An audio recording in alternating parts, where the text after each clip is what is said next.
மண்டலத்தையே அதிர வைத்த முதிய தம்பதியின் இரட்டை கொலை வழக்கில் மூவர் கைது செய்யப்பட்ட நிலையில் விசாரணையில் பல அதிர்ச்சி தகவல்கள் வெளியாகியுள்ளன. தனியாக வசித்து வந்த தம்பதி கொல்லப்பட்டது எப்படி, இந்த விவகாரத்தில் நடந்தது என்ன, தோட்டத்து வீட்டில் என்ன நடந்தது என்பன குறித்த தகவல்கள் கிடைத்துள்ளன.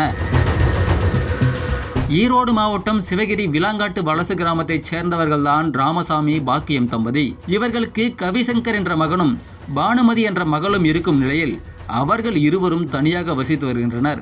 இதில் ராமசாமி பாக்கியம் தம்பதியினர் விலாங்காட்டு வலசு பகுதியில் தோட்டத்து வீட்டில் வசித்தபடி ஆடு மாடுகளை வைத்து விவசாயம் செய்து வந்துள்ளனர்.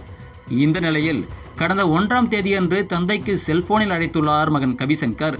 ஆனால் தந்தை அழைப்பை ஏற்காததால் சந்தேகமடைந்து உறவினர்களுக்கு அழைத்து வீட்டிற்கு சென்று பார்க்க சொல்லியுள்ளார். வீட்டிற்கு சென்று பார்த்தபோது அங்கு துர்நாற்றம் வீசியதை தொடர்ந்து போலீசாருக்கு தகவல் கொடுக்கப்பட்டது.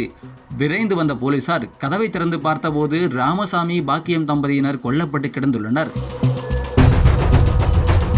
அதோடு வீட்டில் இருந்த 12 பவுன் தங்க நகைகள் கொள்ளை போனதும் தெரிய வந்தது. இதனைத் தொடர்ந்து மோப்பநாய் பிரிவினர் கைரேகை நிபுணர்கள் வரவழைக்கப்பட்டு தடயங்கள் சேகரிக்கும் பணி நடைபெற்றது. இதனையடுத்து இந்த இரட்டை கொலை சம்பவம் தொடர்பாக 12 தனிப்படைகள் அமைக்கப்பட்டு போலீசார் தீவிர விசாரணை நடத்தி வந்தனர். இந்த நிலையில்தான் பிரேத பரிசோதனையில் உடல்கள் கண்டெடுக்கப்பட்ட தினத்தில் இருந்து 50 மணி நேரங்களுக்கு முன்பு இருவரும் கொலை செய்யப்பட்டிருக்கலாம் என்றும், இருவரின் தலையில் மட்டும் இரும்பு அல்லது கட்டை போன்ற ஆயுதத்தால் அடித்துள்ளதும் தெரிய வந்தது. தொடர்ந்து சிவகிரி சுற்றுவட்டார பகுதியில் காவல்துறையினரின் வழக்கமான விசாரணையின் போது முன்னுக்கு பின் முரணாக தகவல் அளித்த இருவரை காவல் நிலையத்திற்கு அழைத்துச் சென்று விசாரணை மேற்கொண்டனர்.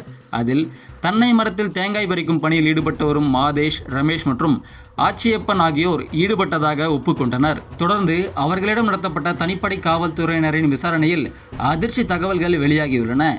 தேங்காய் பறிக்கும் பணியில் ஈடுபட்டு வயதானவர்கள் தனியாக இருப்பதை அறிந்து பின்னர் அவர்களை கொலை செய்து நகைகளை கொள்ளையடிப்பதை மூவரும் வாடிக்கையாக வைத்து வந்துள்ளனர். ராமசாமி பாக்கியம்மாள் தம்பதியினர் தனியாக வசித்து வந்ததை அறிந்தவர்கள் மண்வெட்டியின் கைப்பிடி உருளையால் இருவரின் தலையில் அடித்து கொலை செய்துள்ளதும் தெரிய வந்தது. இந்த சம்பவம் மட்டுமின்றி கொங்கு மண்டலத்தில் நிகழ்ந்த பல்வேறு தோட்டத்தை விட்டு கொலையுடன் கூடிய கொள்ளை சம்பவங்களில் ஈடுபட்டதையும் ஒப்புக்கொண்டுள்ளனர். இது மட்டுமில்லாமல் 10க்கும் மேற்பட்ட சம்பவங்களில் இவர்களுக்கு தொடர்புடையது தெரிய வந்துள்ளது.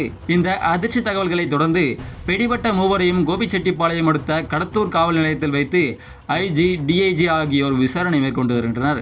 கொங்கு பகுதியையே உலுக்கிய இந்த இரட்டை கொலை வழக்கில் குற்றவாளிகள் கைது செய்யப்பட்டிருப்பதை தொடர்ந்து கிராம மக்கள் நிம்மதி பெருமூச்சு விட்டுள்ளனர்.